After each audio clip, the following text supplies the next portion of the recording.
Hello hello ଆପଣମାନଙ୍କୁ ନମସ୍କାର। ତ ଏଇଠି ଦେଖନ୍ତୁ ମୋ ପୂଜା ପାଠ ସରିଲାଣି। ତ ଏବେ ଚାଲ ଯିବା ଟୁଇଁ କ'ଣ କରୁଛି ଦେଖିବା। ଦେଖନ୍ତୁ ଟୁଇଁ ଏଠି ଝୋଟି ପକାଉଛି କାରଣ ଆଜି ହେଉଛି ସୁଦଶା ବ୍ରତ, ସେଥିପାଇଁ ସବୁ ପ୍ରିପାରେସନ୍ ଚାଲିଛି।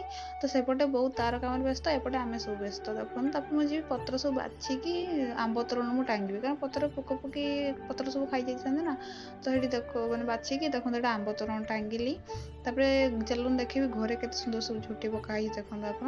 ତ ସେପଟେ କିଛି କାମରେ ମୁଁ ବ୍ୟସ୍ତ ଥିଲି, ଏପଟେ ଆସିଲା ବେଳକୁ ବୋଉ ହାର କରିକି ଠାକୁରକୁ ପିନ୍ଧି ସାରିଥିଲାଣି। ତାପରେ ଖୁଡ଼ି ବି ଆସିସାରିଥିଲେଣି, ଦେଖନ୍ତୁ ଖୁଡ଼ି ଆଉ ଠାକୁର ଘର ଅଛନ୍ତି। ତାପରେ ନନା ବି ଆସିସାରିଥିଲେଣି, ମା ବସିଛି। ତାପରେ ଗୋଟେ ଆମ ରୋଷେଇ କାମ ବି ଚାଲିଥିଲା। ତ ଏଇଠି ମୁଁ ଆସିଲା ପରେ ଦେଖିଲି ଭାଉଜ, ଖୁଡ଼ି, ମାମା, ବୋଉ ହେରିକା ସବୁ ଆସିସାରିଲେଣି। ଆସିସାରିଲା ପରେ ସବୁ ପୂଜା ପାଠ ଚାଲିଛି। ଏଇଠି ଦେଖନ୍ତୁ ବ୍ରତ ବନ୍ଧା ବି ଚାଲିଛି। ତ ତାପରେ ମୋର ଏଇଠି କାମ, କାରଣ ମୋତେ ଠାକୁର କଥା ଶୁଣିବା ପାଇଁ ଭଲ ଲାଗେ, ମାନେ ଷ୍ଟୋରି ସବୁ ତାଙ୍କର ସବୁ ନନା କୁହନ୍ତି। ତାପରେ ଏଠି ମୁଁ ଶଙ୍ଖ ଫୁଙ୍କୁଛି। ତ ଆପଣମାନେ ନେକ୍ସଟ ପାର୍ଟରେ ଜାଣିବେ ମୁଁ କାହିଁକି ହସିଲି।